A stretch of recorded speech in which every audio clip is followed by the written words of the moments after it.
Section 11.2.1 Double DES. It was understood from the outset that a 56-bit key was too small for strong security. Only 4 months after DES was adopted, Electronic Frontier Foundation built a $250,000 special-purpose computer called Deep Crack that solved a DES message in only 56 hours. The first proposed solution to this apparent weakness was to encipher a message twice with DES using 2 different keys. This idea was rejected because it was theoretically possible to mount a meet-in-the-middle attack that would crack DES.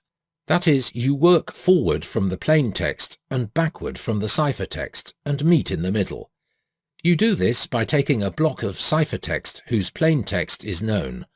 You encipher the plain text with all 2 to the power 56 possible keys, and you decipher the ciphertext with all 2 to the power 56 possible keys. You compare these results, and wherever you find a match, you have a possible pair of keys. This attack was only theoretical. You would need to store 2 sets of 2 to the power 56 solutions, meaning 2 to the power 60 bytes, to make all of the comparisons. No computer in the 1970s approached that level of storage. Further, you would expect about 2 to the power 48 matches. These would all need to be checked out. That is a daunting task, but IBM and the NSA were hoping that DES could last 20 to 30 years, and it was plausible that this attack would become practical in that time span. Double DES may be used, but it has never been accepted as a standard.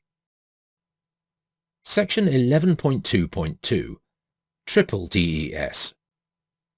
Triple DES, or 3DES, was another attempt to compensate for the small 56-bit key size of DES.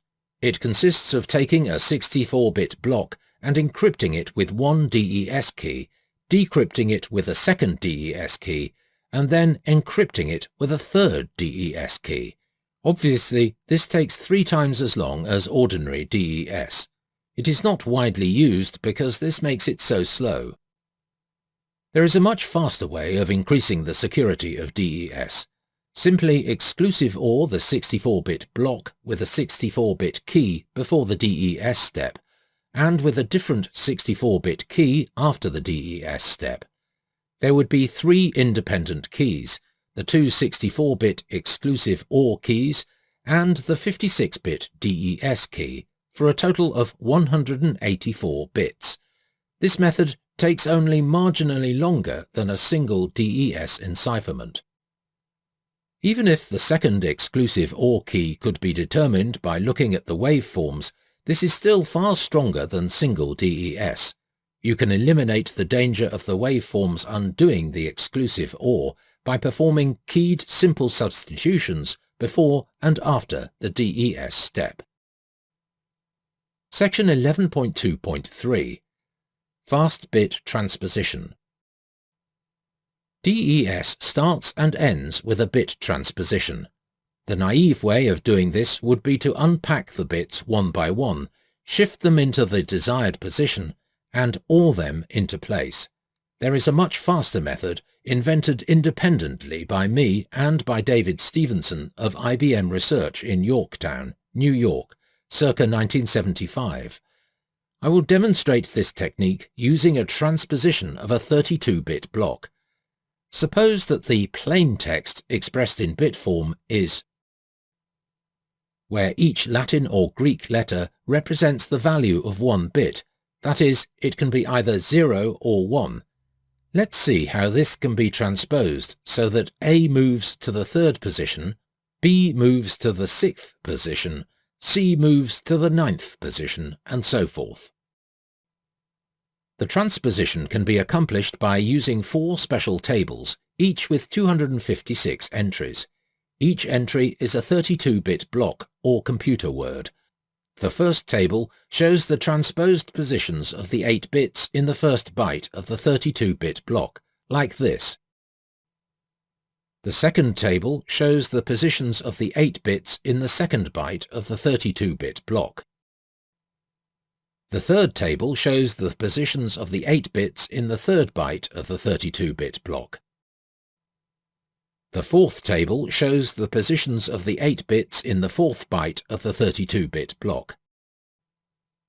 The dots are there to make it easy for you to see where the 32 bits are placed. They represent zeros in the computer word. The transposition can now be accomplished by looking up the 4 bytes in these special tables and ORing the 4 resulting 32-bit blocks together like this.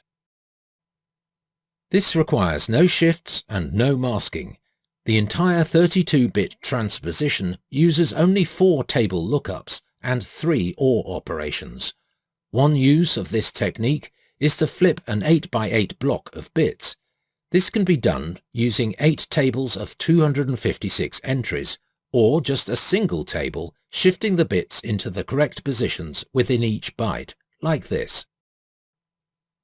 Section 11.2.4 Short Blocks. An issue that comes up with DES and other block ciphers is what to do with short blocks. With DES, all of the blocks must have exactly 8 characters. Suppose your message has 803 characters, 100 blocks of 8 characters plus 3 over. How do you handle those last 3 characters? The traditional solution is to pad the last block with nulls. With paper and pencil cryptography, some favorite techniques were to append XXXXX or nulls as the last 5 characters. Unfortunately, this gives Emily 5 letters of known plaintext. Some better solutions for manual ciphers are to use a marker such as XX or JQ, then make the rest of the remaining padding characters random, like XXESV, or simply to pad with any combination of low-frequency characters, like ZPGWV. Deciphering depends on Riva's ability to recognize where the real message ends and the padding begins. In the computer, there are 2 issues that padding must address. First, Riva must be able to tell where the message ends, or equivalently, how many bytes of padding there are. Second, Sandra wants to give Emily as little known plaintext as possible. Some of the proposed schemes fail on both scores. For example, one scheme proposed padding a message on the end with one of the following. This can give Emily up to 31 bytes of known plaintext when the block size is 32. In a general file, the last block could be a full block ending in 01 or even 0202, which could be mistaken for padding. A better solution is to place a length field somewhere in the plaintext file. This need not be the number of bytes in the file, which could require a 4-byte length field. It can be the number of padding bytes in the last block. For DES, this is a number from 0 to 7, so it would require only 3 bits. The length field can be anywhere in the file. The most common places are the first byte, the last byte, and the first byte of the last block. The padding bytes themselves can be chosen at random.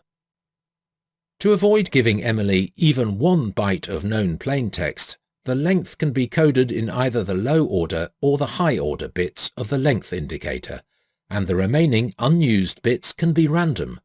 This lets the length indicator take any value from 0 to 255. By the way, there is no law that you have to pad at the end of the file. If you want to pad at the front, at the start of the last block, or in the middle of 13th block, go ahead. As long as Sandra and Riva agree, they can do whatever they feel will hinder Emily the most. One possibility is to spread the padding bytes around.